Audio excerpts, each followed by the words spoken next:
সকলকে সিস্টেমিক প্যাথোলজির আরও একটা নতুন ক্লাসে স্বাগতম। তো সেই ক্লাসের মাধ্যমে আমরা রেনাল সিস্টেমটা শুরু করব। আমাদের রেনাল সিস্টেমে সেটা প্রথম ক্লাস। তো সেই ক্লাসে আমরা ইন্ট্রোডাকশনে কথাবার্তা বলবো, আমরা নেফ্রোটিক সিন্ড্রোম এবং নেফ্রাইটিক সিন্ড্রোম সম্পর্কে পড়াশোনা করব, আমরা পাইলোনেফ্রাইটিস সম্পর্কে জানবো এবং প্রোটিনিউরিয়া এবং হিমাচুরিয়া নিয়েও পড়াশোনা করব।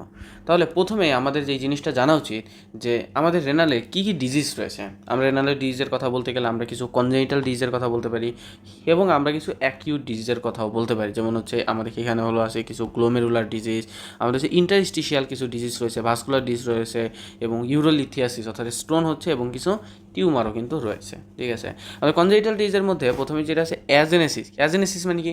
মানে কিডনি নেই। ঠিক আছে, কোনো একজন পার্সন যে জন্মগ্রহণ করছে এর হয়তো কোনো একটা কিডনি নেই। ঠিক আছে, বা আমরা বলতে পারি হাইপোপ্লাসিয়া মানে কিডনি আছে বাট ছোট, এটা মানে সাইজে ছোট হয়েছে। ঠিক আছে, অথবা আমরা বলতে পারি হচ্ছে পেলভিক কিডনি। নর্মালি আমাদের কিডনি কোথায় থাকে? নর্মালি কিডনি হচ্ছে লাম্বার রিজনে থাকে। ঠিক আছে, বাট সামও সেটা যদি লাম্বার রিজনে না থেকে পেলভিক রিজনে চলে আসে, দ্যাটস মিন কি দিস ইজ পেলভিক কিডনি। আমরা বলতে পারি হর্সু শেপ কিডনি। হর্সু শেপ কিডনি বলতে বোঝায় আমরা কি জানি যে আমাদের দুই সাইডে দুইটা কিডনি রয়েছে, সামহাও লোয়ার পোলটা যদি হচ্ছে এরকমভাবে কানেক্টেড হয়ে যায়, অর্থাৎ দুই পাশের লোয়ার পোল, দুই কিডনির লোয়ার পোল যদি ফিউজ করে তখন একটা হর্সু লাইক শেপ হয়। ঠিক আছে, আমরা এটাকে বলি হর্সু শেপ কিডনি। ঠিক আছে, এবং কখনো কখনো এই কিডনির মধ্যে কিছু হচ্ছে সিস্টের মতো হতে পারে, আমরা যেটাকে বলি হচ্ছে পলিসিস্টিক কিডনি ডিজিজ। আমাদের এইগুলো হচ্ছে কনজেনিটাল ডিজিজ। আমাদের গ্লোমেরুলার ডিজিজের মধ্যে হলো আছে গ্লোমেরুলোনেফ্রাইটিস, নেফ্রোটিক সিন্ড্রোম, দেন হচ্ছে আছে ফেব্রি ডিজিজ, ক্যালপোর্ট সিন্ড্রোম, খেসেলি, হ্যাঁ, এবং হচ্ছে ইন্টারস্টিশিয়াল ডিজিজ যেটা সেখানে হলো আছে পাইলোনেফ্রাইটিস, ড্রাগ ইনডিউস নেফ্রোপ্যাথি। আমরা এগুলো সম্পর্কে জানবো, আমরা ক্লাসের ধারাবাহিকতা আস্তে আস্তে এইগুলো ধরে ধরে ইন্ডিভিজুয়ালি যেগুলো আমাদের গুরুত্বপূর্ণ আমরা সেগুলো সম্পর্কে অবশ্যই জানবো। তো আমাদের আজকে আলোচনা যেটা মেইন বিষয় সেটা হচ্ছে নেফ্রাইটিক সিন্ড্রোম আর হচ্ছে nephrotic syndrome. What is syndrome? Syndrome বলতে কী বোঝায়? সিন্ড্রোম বলতে বোঝায় এ গ্রুপ অফ ক্লিনিক্যাল ফিচার। ঠিক আছে, লাইক আমাদের কাছে পেশেন্ট যে জিনিসগুলো নিয়ে চলে আসে আমরা সেইগুলোকে একটা গ্রুপকে বলি হচ্ছে সিন্ড্রোম। ঠিক আছে, তো এই সিন্ড্রোম হচ্ছে দুইটা আমরা বলে থাকি, একটা হচ্ছে নেফ্রোটিক আর একটা হচ্ছে নেফ্রাইটিক। ঠিক আছে, মূলত রেনালের যে ডিজিজগুলো হয়, রেনালে তো আমরা অনেক ডিজিজের কথা বলে আসছি। ঠিক আছে, এই রেনালের ডিজিজগুলা হয় এই নেফ্রোটিক সিন্ড্রোম নিয়ে প্রেজেন্ট করে আর না হলে হচ্ছে নেফ্রাইটিক সিন্ড্রোম নিয়ে প্রেজেন্ট করে, যে কোনো একটা। ঠিক আছে, মানে তুমি জিনিসটা বুঝছো কি না যে কোনো একজন পার্সন যার রেনালের যে কোনো একটা ডিজিজ হয়েছে, তাহলে ডিজিজ যদি হয় অবশ্যই সে আমার কাছে কিছু ক্লিনিক্যাল ফিচার নিয়ে আসবে। ঠিক আছে, এই সকল ক্লিনিক্যাল ফিচারকে আমরা দুইটা হেডিং করি। ঠিক আছে, আমরা কয়েকটা ক্লিনিক্যাল ফিচার নিয়ে বলতেছি যে এইগুলা হচ্ছে কি, এইগুলো হচ্ছে নেফ্রাইটিক সিন্ড্রোম। আবার আমরা আরও কয়েকটা ক্লিনিক্যাল ফিচার নিয়ে বলতেছি যে সেইগুলো হচ্ছে কি নেফ্রোটিক সিন্ড্রোম। ইউজুয়ালি আমাদেরকে যেই কাছে যেই পেশেন্টগুলো আসবে সেগুলো হয় নেফ্রাইটিক সিন্ড্রোম নিয়ে আসবে আর না হলে নেফ্রোটিক সিন্ড্রোম নিয়ে, অন্য কিছু নিয়ে প্রেজেন্ট করতে পারে, but most of the renal patient এই দুইটা ভাগের সিন্ড্রোমগুলো নিয়ে প্রেজেন্ট করবে, হয় নেফ্রোটিক সিন্ড্রোম আর না হলে নেফ্রাইটিক সিন্ড্রোম। অর্থাৎ আমাদের এই নেফ্রোটিক সিন্ড্রোম বা নেফ্রাইটিক সিন্ড্রোম কিন্তু নিজে কোনো ডিজিজ না। ঠিক আছে, সে একটা আইডিয়া দেয়। আমরা একটা উদাহরণ দিই, মনে করো আমাদের যেটা ডিজিজের নাম হচ্ছে অ্যাকিউট গ্লোমেরুলোনেফ্রাইটিস। ঠিক আছে, আমরা আরেকটা ডিজিজের নাম বলতে পারি হচ্ছে মিনিমাল চেঞ্জেস ডিজিজ। ঠিক আছে, এখন এই অ্যাকিউট গ্লোমেরুলোনেফ্রাইটিস এইটা হচ্ছে গিয়ে ডিজিজ। এই ডিজিজ একটা পেশেন্টের যখন হইতেছে তখন ওই পেশেন্ট আমার কাছে ইউজুয়ালি নেফ্রাইটিক সিন্ড্রোম নিয়ে আসবে।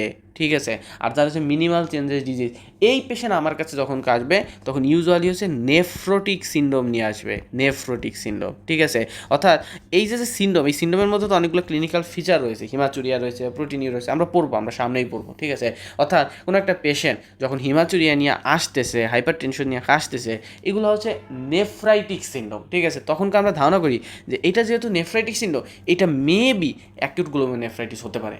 ঠিক আছে, আবার কোনো একটা পেশেন্ট যখন হচ্ছে আমার কাছে হাসতেছে ম্যাসিভ প্রোটিনিউরিয়া নিয়ে বা হচ্ছে হাইপোঅ্যালবুমিনিয়া, মানে কি, মানে এই পেশেন্ট হচ্ছে নেফ্রোটিক সিন্ড্রোম নিয়ে প্রেজেন্ট করছে, নেফ্রোটিক। ঠিক আছে, অর্থাৎ আমরা ধারণা করি যে এটা মেবি মিনিমাল চেঞ্জেস ডিজিজ হতে পারে। ঠিক আছে, এরকম অর্থাৎ নেফ্রাইটিক সিন্ড্রোম, নেফ্রোটিক নিজেরা কোনো ডিজিজ না, এগুলো হচ্ছে গ্রুপ অফ ক্লিনিক্যাল ফিচার, যেটা দ্বারা আমরা একটা আইডিয়া করতে পারি যে এই ডিজিজটা হতে পারে, বাট এটা কিন্তু নিজেরা কোনো ডিজিজ না। তাহলে আমরা যেটা বললাম, মোস্ট অফ দ্য পেশেন্ট আমাদের কাছে প্রেজেন্ট করবে হয় নেফ্রাইটিক নিয়ে আর না হলে হচ্ছে নেফ্রোটিক নিয়ে। ঠিক আছে, এবং এইগুলো হচ্ছে syndrome, this is not a disease, এটা কোনো ডিজিজ না, এটা কয়েকটা ক্লিনিক্যাল ফিচারের একটা সংমিশ্রণ। ঠিক আছে, তাহলে আমরা একটু দেখি যে এই ক্লিনিক্যাল ফিচারগুলো কি। আমরা বলতে পারি আছে হচ্ছে নেফ্রাইটিক সিন্ড্রোমে কি আছে? হিমাচুরিয়া, প্রোটিনিউরিয়া, হাইপারটেনশন, অ্যাসোটেমিয়া, ঠিক আছে। আর যেটা নেফ্রোটিকের মধ্যে আছে কি ম্যাসিভ প্রোটিনিউরিয়া, হাইপোঅ্যালবুমিনিমিয়া, জেনারেল অ্যাসিডিমিয়া, হাইপারলিপিডিমিয়া এবং হচ্ছে লিপিডিউরিয়া, ঠিক আছে। যদি এই সকল ফিচার নিয়ে কোনো পেশেন্ট আমার কাছে প্রেজেন্ট করে আমি বলবো দিস ইজ নেফ্রোটিক সিনড্রোম। সুতরাং নেফ্রোটিক সিনড্রোম যে সকল ডিজিজগুলো করে থাকে ওইগুলোর মধ্যে যে কোনো একটা হতে পারে, ঠিক আছে। আবার যদি এই সকল সিমটম নিয়ে কেউ প্রেজেন্ট করে দ্যাটস মিন কি দিস ইজ নেফ্রাইটিক সিনড্রোম, অর্থাৎ নেফ্রাইটিক সিনড্রোম যে সকল ডিজিজগুলো বলে ওইগুলার যে কোনো একটা হতে পারে, মানে আমরা একটা আইডিয়া পাবো। তাহলে আশা করি তোমরা জিনিসটা বুঝতে পারছো। তাহলে এখন আমাদের যেটা জানতে হবে যে এইগুলো আসলে হয় কেন, যে নেফ্রাইটিক সিনড্রোমে এইগুলো আসলে হইতেছে কেন, এটা কেন হইতেছে সেটা জানার আগে আমাদের একটু কিডনির নর্মাল অ্যানাটমি, নর্মাল ফাংশন সেটা সম্পর্কে আইডিয়া থাকতে হবে। আমরা অ্যানাটমিতে অনেক ডিটেলসে পড়ে আসছি, বাট আমাদের এখন এত ডিটেলসে পড়তে হবে না, আমরা সিম্পল কিছু কথা বুঝলেই হইতেছে, ঠিক আছে। যে আমরা জানি দিস ইজ ইউরেটার, ঠিক আছে। ইউরেটারটা যখন এখানে ডায়ালেটেড হয়েছে আমরা এই অংশটাকে বলি কি, আমরা বলি হচ্ছে renal pelvis, this is renal pelvis, this is renal pelvis, ঠিক আছে। এবং রেনাল পেলভিস আমার এখানে মাইনর ক্যালিক্স রয়েছে, মেজর ক্যালিক্স রয়েছে, দেন হচ্ছে কি আমার এই দিকে থাকবে হচ্ছে রেনাল টিউবুলগুলো, আমরা জুম করে এইখানে নিয়ে আসছি যে আমাদের রেনাল টিউবুল। আবার রেনাল টিউবুলের কিন্তু অনেকগুলো পার্ট রয়েছে, কী কী আছে, যেমন যেটা এইটা সবথেকে বেশি গুরুত্বপূর্ণ যেটা সেটা হচ্ছে কি renal corpuscle, this is renal corpuscle, ঠিক আছে। আবার রেনাল কর্পাসলেরও কিন্তু পার্ট রয়েছে, আমার এখানে হলো আছে গ্লোমেরুলাস, বোম্যান্স ক্যাপসুল, ঠিক আছে। বাট দিস ফুল স্ট্রাকচার, এই ফুল স্ট্রাকচারটা হচ্ছে কি রেনাল কর্পাসল। এবং রেনাল কর্পাসলের পরের পার্ট কি প্রক্সিমাল কনভুলেটেড টিউবিউল, দেন হচ্ছে আছে Henle of loop, distal convoluted tubule এবং হচ্ছে কালেক্টিভ নার্ভ, ঠিক আছে। এইগুলো হচ্ছে নর্মাল স্ট্রাকচার। বাট আমাদের যেখানে ফোকাস করতে হবে সেটা হচ্ছে রেনাল কর্পাসল, আমাদের এই জায়গাটাতে ফোকাস করতে হবে রেনাল কর্পাসল। আমাদের এখানে আরেকটা ছবি আছে দেখো রেনাল কর্পাসলের, তো এই রেনাল কর্পাসলটা আবার কি নিয়ে গঠিত আমি অলরেডি বলে আসছি। রেনাল কর্পাসল হচ্ছে গ্লোমেরুলাস এবং বোম্যান্স ক্যাপসুল নিয়ে গঠিত, দিস ইজ গ্লোমেরুলাস, এটা হচ্ছে কি গ্লোমেরুলাস, দিস ইজ গ্লোমেরুলাস, মানে এটা হচ্ছে ক্যাপিলারি, ঠিক আছে। দিস ইজ গ্লোমেরুলাস এবং গ্লোমেরুলাসের পরে এই যে এরিয়া যে স্ট্রাকচারটা রয়েছে সেটা হচ্ছে আমার বোম্যান্স ক্যাপসুল। তাহলে আমরা কি বুঝলাম, আমার এইখানে রয়েছে হচ্ছে গ্লোমেরুলাস, গ্লোমেরুলাস বলতে হচ্ছে ক্যাপিলারিটাকে বোঝাচ্ছে, এবং হচ্ছে আমাদের বোম্যান্স ক্যাপসুলও রয়েছে, ঠিক আছে। তো এখন আমরা একটু আরেকটু যদি জুম করে ভিতরের জিনিসটা দেখার চেষ্টা করি, তুমি যদি খেয়াল করো এইটা যদি ক্যাপিলারি হয়, এইখানে যে ক্যাপিলারি ওয়াল সেখানে কিন্তু ছোটো ছোটো পোরের মতো রয়েছে, আর পোরের মতো ক্যাপিলারি যেখানে থাকে সেটাকে কোন ধরনের ক্যাপিলারি বলে, ফেনেস্ট্রেটেড ক্যাপিলারি। অ্যানাটমিতে ফিজিওলজিতে পড়ে আসছো। এবং দেখো আরেকটা এখানে একটা লেয়ার রয়েছে, একটা কন্টিনিউয়াস একটা লেয়ার রয়েছে, দিস ইজ বেসমেন্ট মেমব্রেন, ঠিক আছে। এইটা কি, এটা হচ্ছে বেসমেন্ট মেমব্রেন।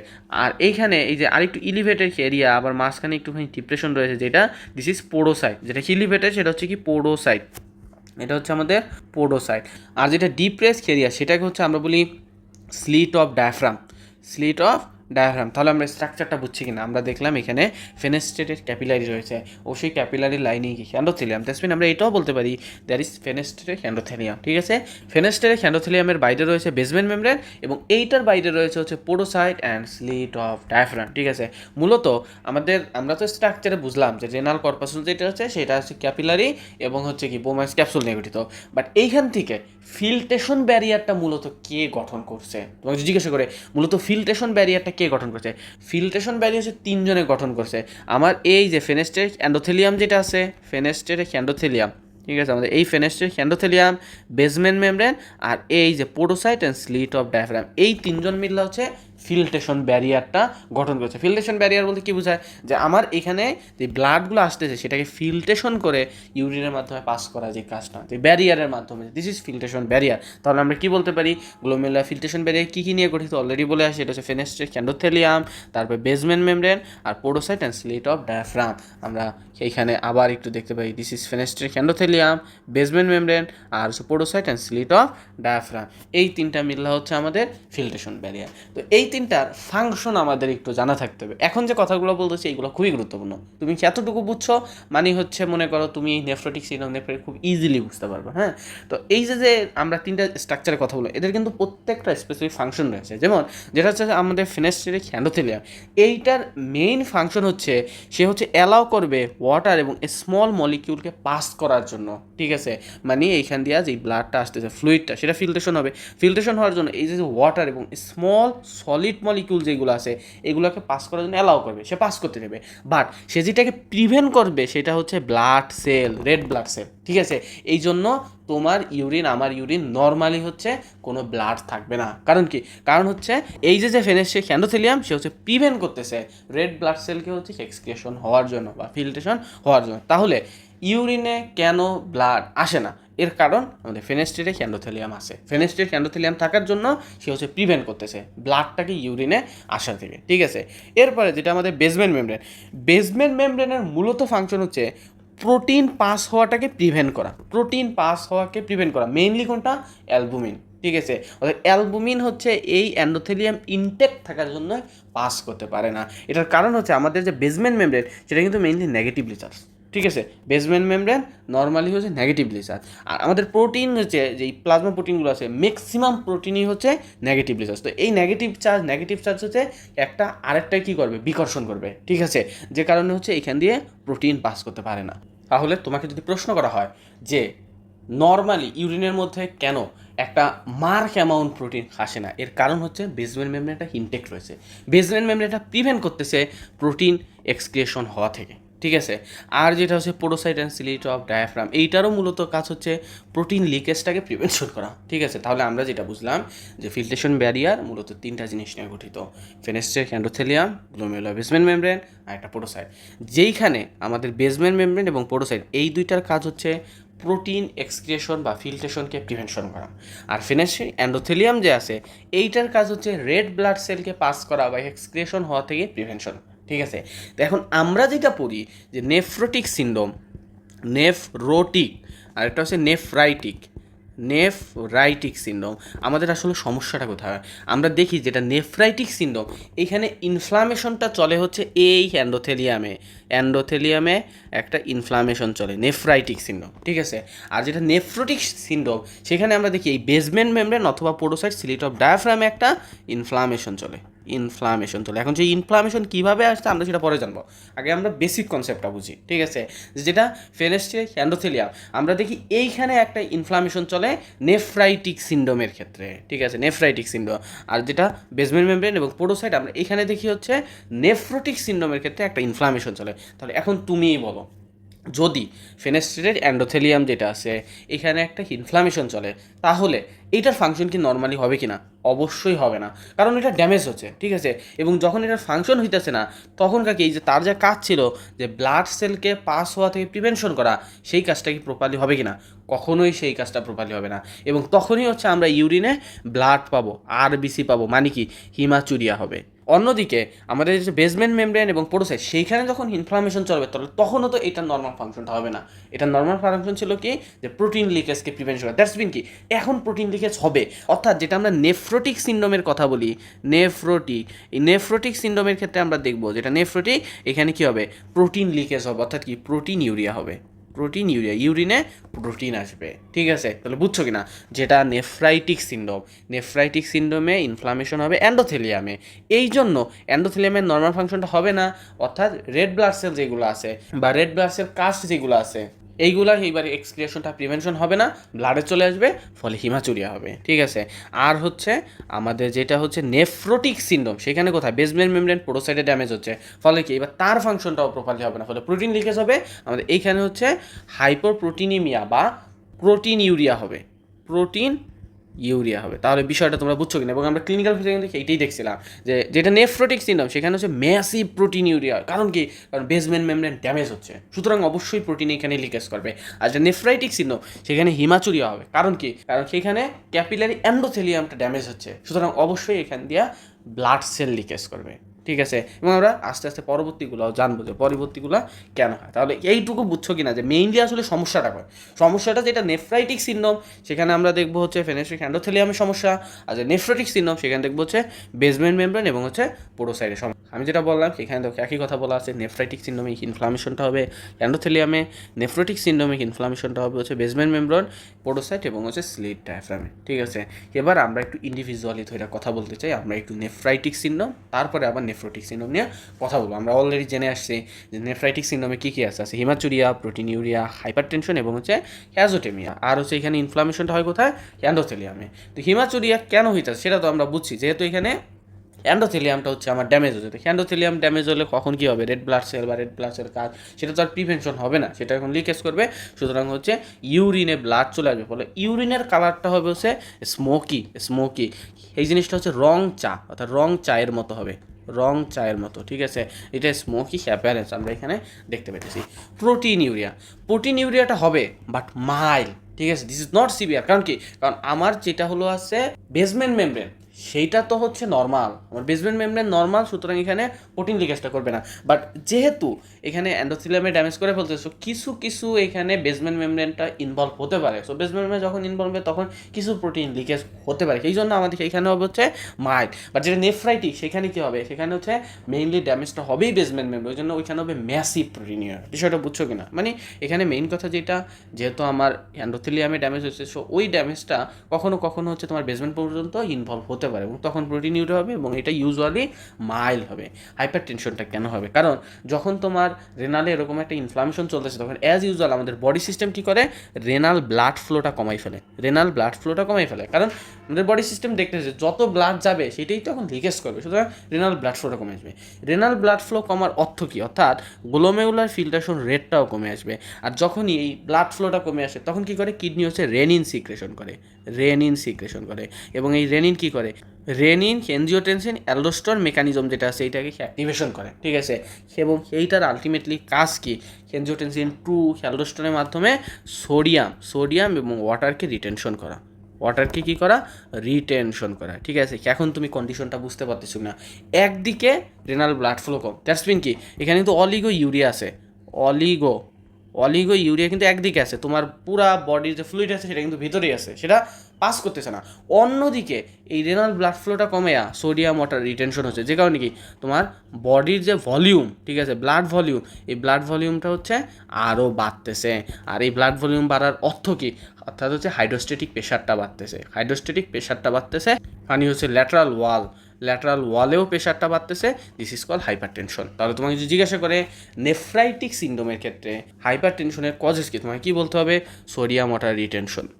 এরপরে যেটা আছে ক্যাজোটেমিয়া বলতে কি বোঝায়, যে সিরাম ক্রিয়েটিন এবং হচ্ছে ব্লাড ইউরিয়া নাইট্রোজেন লেভেলটা বাড়বে। কারণ কি, কারণ আমরা অলরেডি বলে আসছি যে রেনাল ব্লাড ফ্লোটা কমতেছে, দ্যাটস মিন কি গ্লোমেরুলার ফিল্ট্রেশন রেটটাও কমতেছে, ঠিক আছে। তো গ্লোমেরুলার ফিল্ট্রেশন রেট যখন কমতেছে, দ্যাটস মিন কি তোমার বডির যে ওয়েস্ট প্রোডাক্টগুলো আছে এইগুলো কিন্তু এক্সক্রিশন হতে পারতেছে, তোমার বডিতে জমতেছে, ঠিক আছে। এবং এটার জন্যই হচ্ছে ultimately blood urea nitrogen level বাড়তেছে, ক্রিয়েটিন বাড়তেছে, এবং আমরা বলি হচ্ছে ক্যাজোটেমিয়া। আশা করি তোমরা জিনিসটা বুঝতে পারছো। আর হচ্ছে আমরা যদি বলতে চাই যে কোন ডিজিজগুলা এই নেফ্রাইটিক সিন্ড্রোম নিয়ে প্রেজেন্ট করবে, অর্থাৎ এই নেফ্রাইটিক সিন্ড্রোমের কজেসগুলো কি, এক্সাম্পলগুলো কি, সেমই কথা হইলো। তাহলে আমরা বলবো কিছু আছে প্রাইমারি গ্লোমেরুলোনেফ্রাইটিস আর কিছু আছে সিস্টেমিক। প্রাইমারির মধ্যে আছে যেমন post streptococcal glomerulonephritis, rapid progressive glomerulonephritis, membranoproliferative glomerulonephritis, focal এবং ডিফিউজ পলিফাইটিং গ্লোমেরুলোনেফ্রাইটিস, আর হচ্ছে ইমিউনোগ্লোবিনের নেফ্রোপ্যাথি। এইগুলো হচ্ছে ডিজিজের নাম, ঠিক আছে। এই সকল ডিজিজগুলো হচ্ছে নেফ্রাইটিক সিন্ড্রোম নিয়ে প্রেজেন্ট করবে, অর্থাৎ ওই যে হিমাচুরিয়া, হাইপারটেনশন, ক্যাজোটেমিয়া, এই সকল জিনিস নিয়ে কে হচ্ছে প্রেজেন্ট করবে। আবার হচ্ছে সিস্টেমিক কিছু ডিজিজ রয়েছে, যেমন হচ্ছে হেসেলি, পলিআর্থ্রাইটিস নোডুসা, এইগুলো হচ্ছে আমার নেফ্রাইটিক সিন্ড্রোম নিয়ে প্রেজেন্ট করবো। অর্থাৎ তোমাকে জিজ্ঞাসা করে কজেস কি, এক্সাম্পল কি, তুমি কিন্তু এই সেম কথাগুলোই বলবা। আগেরগুলো ছিল কি সিমটম, আর এইগুলো হচ্ছে কি ডিজিজ, যে কোন ডিজিজে সেইভাবে প্রেজেন্ট করবে। এরপর চলে আসে যেটা হচ্ছে নেফ্রোটিক সিন্ড্রোম। আমরা অলরেডি পড়ে আসছি যে নেফ্রোটিক সিন্ড্রোমের মধ্যে কী কী রয়েছে ম্যাসিভ প্রোটিনিউরিয়া, হাইপারঅ্যালবুমিনিমিয়া, জেনারেলাইজড এডিমা, হাইপারলিপিডিমিয়া এবং হচ্ছে লিপিড ইউরিয়া। এবং এইখানে ড্যামেজটা কোথায় হয় আমরা অলরেডি বলে আসছি যে বেসমেন্ট মেমব্রেনে হবে, পোরোসাইডে হবে এবং সিলেট ডায়াফ্রামে হবে, যাদের মেইন কাজ ছিল কি প্রোটিন লিকেজটাকে প্রিভেনশন করা। সো এখন যেহেতু এই জায়গাতে ড্যামেজ হয়, দ্যাটস মিন কি এখন আর প্রোটিন লিকেজটা প্রিভেনশন হবে না, ফলে কি এখন কিন্তু প্রোটিন লিকেজ করবে। এবং এই জন্যই হচ্ছে এখানে ম্যাসিভ প্রোটিন ইউরিয়া হয়েছিল। ম্যাসিভ বলতে কী বোঝায়, যে মোর দ্যান 3 গ্রাম প্রতিদিনে হচ্ছে 3 গ্রামের বেশি লিকেজ করবে, this is call massive protein urea, ঠিক আছে। এটার কারণ কি, কারণ হচ্ছে এখানে নেগেটিভ চার্জটা লস হচ্ছে, নর্মালি নেগেটিভ চার্জ থাকার জন্য হচ্ছে এই লিকেজটাকে প্রিভেনশন করছিল। এবং মেইনলি যেই প্রোটিনটা লিকেজ করবে সেটা হচ্ছে অ্যালবুমিন। ভাইবাতে জিজ্ঞাসা করতে পারে যে কোনটা মেইনলি লিকেজ করবে, সেটা হচ্ছে অ্যালবুমিন। এবং সাথে আমরা পাবো হচ্ছে হাইপোঅ্যালবুমিনিমিয়া। আমাদের নর্মাল যেই প্রোটিনের লেভেল, প্লাজমা প্রোটিন লেভেল সেটা হচ্ছে 3.5 to 5.5 gram per decilitre. But সেখানে এত প্রোটিন ইউরিনের মাধ্যমে এত প্রোটিন লিকেজ করতেছে যে আমার ব্লাডে এখন হচ্ছে প্রোটিনের ঘাটতি পড়ে গেছে। This is call hypoalbuminaemia. আমরা তখন দেখব যে প্লাজমা অ্যালবুমিন লেভেল 1 to 3 গ্রামে চলে আসছে, ঠিক আছে। এবং হচ্ছে যেহেতু আমার এখানে হাইপোঅ্যালবুমিনেমিয়া হচ্ছে, দ্যাটস মিন কি আমার ব্লাড ভেসেল, সেই ব্লাড ভেসেলে কি অ্যালবুমিন নাই। আমরা সবাই জানি প্লাজমা প্রোটিনের একটা ইম্পর্টেন্ট ফাংশন হচ্ছে ভিতরে যে অসমোটিক প্রেশার সেইটাকে মেনটেন করা। তাহলে এখন যেহেতু অ্যালবুমিনটা ইউরিনের মাধ্যমে লিকেজ করতেছে, হাইপোঅ্যালবুমিনেমিয়া হয়ে গেছে, অ্যালবুমিন নাই, দ্যাটস মিন কি আমার হচ্ছে এখানে অসমোটিক প্রেশারটা কমবে। আর অসমোটিক প্রেশারের কাজ ছিল কি পানিকে ধরে রাখা, ওয়াটারকে ধরে রাখা। দ্যাটস মিন কি এখন যেহেতু অসমোটিক প্রেশার কমে গেছে, এখন এখান থেকে ওয়াটার হচ্ছে লিকেজ করবে, ঠিক আছে, ওয়াটার লিকেজ করবে, আইসে এখানে জমবে। This is call edema. এবং সেটা আমরা জেনারেলাইজ ইডিমা হবো, কারণ এত বেশি প্রোটিন লস হয় হোল বডিতেই হচ্ছে ইডিমা হবে। তাহলে ইডিমার কজেস কি? ইডিমার কজেস হচ্ছে due to decrease of osmotic pressure. এবং আমরা আরেকটা জিনিস পাবো, সেটা হচ্ছে হাইপার লিপিডিমিয়া অ্যান্ড হচ্ছে লিপিডিউরিয়া। এখন তুমি চিন্তা করতে পারো যে ভাই আমরা তো আছি তো কিডনির মধ্যে, তাহলে এখন লিপিড আবার ব্লাডের মধ্যে কেন বাড়বে বা ইউরিনের মধ্যে কেন বাড়বে? দেখো এখানে মেইন ঘটনাটা ঘটতেছিল কি, যে তোমার যে প্রোটিন লিকেজ করছে এবং হাইপোঅ্যালবুমিনিয়ামিয়া হচ্ছে, মানে কি তোমার বডিতে হচ্ছে প্রোটিনের পরিমাণটা কমে গেছে, এখন প্রোটিন তো আমাদের বডির জন্য গুরুত্বপূর্ণ। তখন আমাদের বডি কী করে, এই প্রোটিনটাকে কম্পেনসেশন করার জন্য লিপোপ্রোটিন সিনথেসিসটাকে বাড়ায়, লিপোপ্রোটিন সিনথেসিস বাড়ায়, যার এই যে প্রোটিন অংশটা রয়েছে, সেই প্রোটিন অংশটা হচ্ছে তোমার যে বডির ঘাটতি সেটাকে পূরণ করতেছে। বাট যেই লিপিড অংশটা রয়েছে, লিপিড, এই লিপিড কী করবে? তখন এই লিপিডটা হচ্ছে আমাদের ব্লাড দিয়ে ঘোরাফেরা করে, আমাদের ব্লাড ভেসেল দিয়ে ঘোরাফেরা করে, আমরা সেইটাকেই বলছি হাইপার লিপিডিমিয়া, ঠিক আছে। এবং এটাই ফিল্ট্রেশন হয়ে আবার ইউরিনের মাধ্যমে চলে আসবে, দিস ইজ কল লিপিডিউরিয়া। তাহলে জিনিসটা বুঝছো কিনা যে আমাদের এখানে ক্লিনিক্যাল ফিচার কিন্তু হাইপার লিপিডিমিয়া এবং লিপিড ইউরিয়া হবে। আর যদি এইটার আমরা উদাহরণ বলতে চাই যে কী কী ডিজিজ রয়েছে, যেই ডিজিজগুলো হচ্ছে নেফ্রোটিক সিনড্রোম নিয়ে প্রেজেন্ট করবে, আমরা বলতে পারি হচ্ছে মিনিমাল চেঞ্জেস ডিজিজ সব থেকে কমন, যেটা চিলড্রেনদের মধ্যে। আর অ্যাডাল্টদের মধ্যে হচ্ছে ফোকাল সেগমেন্টাল গ্লোমেরুলোস্ক্লেরোসিস, তারপরে মেমব্রোপলিফাইটিভ গ্লোমেরুলোনেফ্রাইটিস, মেমব্রেনাস গ্লোমেরুলোনেফ্রাইটিস, তারপরে focal and diffuse proliferative glomerulonephritis, haemoglobin A nephropathy, ঠিক আছে। হিমোগ্লোবিন এ নেফ্রোপ্যাথি কিন্তু দুইভাবেই প্রেজেন্ট করতে পারে, নেফ্রাইটিক নিয়েও প্রেজেন্ট করতে পারে, আবার নেফ্রোটিক নিয়েও প্রেজেন্ট করতে পারে। আমরা সিস্টেমিকের ক্ষেত্রে হচ্ছে ডায়াবেটিস মেলাইটাস, এসএলই এবং হচ্ছে অ্যামাইলোইডোসিসের কথা বলতে পারি। তাহলে তোমাকে হচ্ছে যদি কেউ জিজ্ঞাসা করে ওটা causes of the nephrotic syndrome, এইগুলোই হচ্ছে কজেস, বা what is the example of nephrotic syndrome, এইগুলোই হচ্ছে এক্সাম্পল। আর হচ্ছে আমাদের সেইখানে একটা বক্স রয়েছে যে নেফ্রাইটিক সিনড্রোম আর নেফ্রোটিক সিনড্রোমের মধ্যে ডিফারেন্স কি, আমরা যা বলে আসছি ওইখানেই এগুলো লেখা আছে। শুধুমাত্র দুইটা জিনিস তোমার একটু বুঝতে কষ্ট হবে, সেটা হচ্ছে মেকানিজম অফ ইডিমা আর হচ্ছে hyper coagulability. Mechanism of the oedema তোমার দুইটা ক্ষেত্রেই হতে পারে, নেফ্রাইটিকও হতে পারে, নেফ্রোটিকও হতে পারে। বাট যেটা হচ্ছে আমাদের নেফ্রোটিক, এইখানে ইডিমা হওয়ার কজেস হচ্ছে মেইনলি অসমোটিক প্রেশারটা কমতেছে। কারণ কি, আমরা বলছিলাম যে ম্যাসিভ প্রোটিন ইউরিয়া, হাইপোঅ্যালবুমিনেমিয়া হয়, দ্যাটস মিন কি তোমার বডিতে কি প্রোটিনটা কমতেছে, ফলে কি অসমোটিক প্রেশারটাও কমতেছে, সেইটাই হচ্ছে মেইনলি কজেস, ঠিক আছে।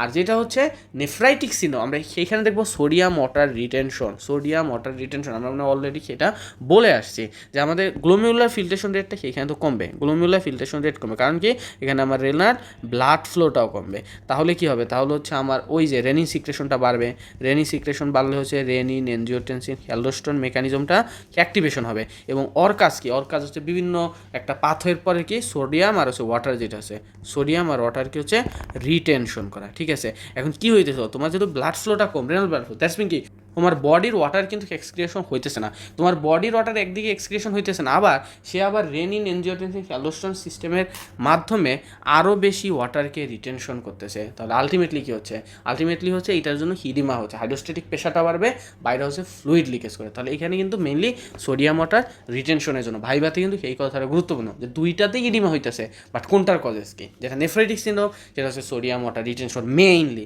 আর যেটা নেফ্রাইটিক সিনড্রোম সেটা হচ্ছে অসমোটিক প্রেশারটা কমে আসবে। তবে নেফ্রোটিক সিনড্রোমের ক্ষেত্রে সোডিয়াম ওয়াটার রিটেনশনটাও মাইল্ডলি রেসপন্সিবল, কারণ এখানেও আমরা দেখি যে গ্লোমেরুলার ফিল্ট্রেশন রেটটা অনেকটাই কমে আসে, বাট প্রিডোমিনেন্ট হচ্ছে আমাদের হাইপোঅ্যালবুমিনেমিয়া বা অসমোটিক প্রেশারটা কমে গেছে। হ্যাঁ, একটা বিষয় হচ্ছে হাইপার কোয়াগুলেটিভিটি, অর্থাৎ হাইপার কোয়াগুলেটিভিটি সেটা নেফ্রাইটিক সিনড্রোমে হবে না, বাট হচ্ছে নেফ্রোটিকে হবে। কারণ হচ্ছে এখানে কি করে, প্রোটিন লিকেজ করছিল না, আমাদের নেফ্রোটিকে মেইন সমস্যা ছিল বেসমেন্ট মেমব্রেন ড্যামেজ, অর্থাৎ কি প্রোটিন লিকেজ করছে। এই প্রোটিনের মধ্যে অবশ্যই প্রোটিন সি, প্রোটিন এস, তারপরে অ্যান্টিথ্রোমিন 3 এরকম কিছু প্রোটিন রয়েছে যারা হচ্ছে কি ব্লাড কোয়াগুলেশনকে প্রিভেনশন করে, অর্থাৎ অ্যান্টি কোয়াগুলেটিভ ফ্যাক্টর। তো এখন যেহেতু এরাও লিকেজ করতেছে, দ্যাটস মিন কি এখন অ্যান্টি কোয়াগুলেটিভ ফ্যাক্টর কম, কোয়াগুলেটিভ ফ্যাক্টর বেশি, এবং এই জন্যই হচ্ছে তখন কি হাইপার কোয়াগুলেটিভিটি হবে, বেশি বেশি জমবে, কারণ অ্যান্টি কোয়াগুলেটিভ ফ্যাক্টর যে প্রোটিনগুলো আছে ওইগুলো কিন্তু লিকেজ হইতেছে। আর হচ্ছে আমাদের নেফ্রাইটিকে যেহেতু প্রোটিন লিকেজ হয় না, সুতরাং এখানে কোনো সমস্যা নেই। আমাদের এই ছিল হচ্ছে নেফ্রোটিক এবং নেফ্রাইটিক সিনড্রোম সম্পর্কে।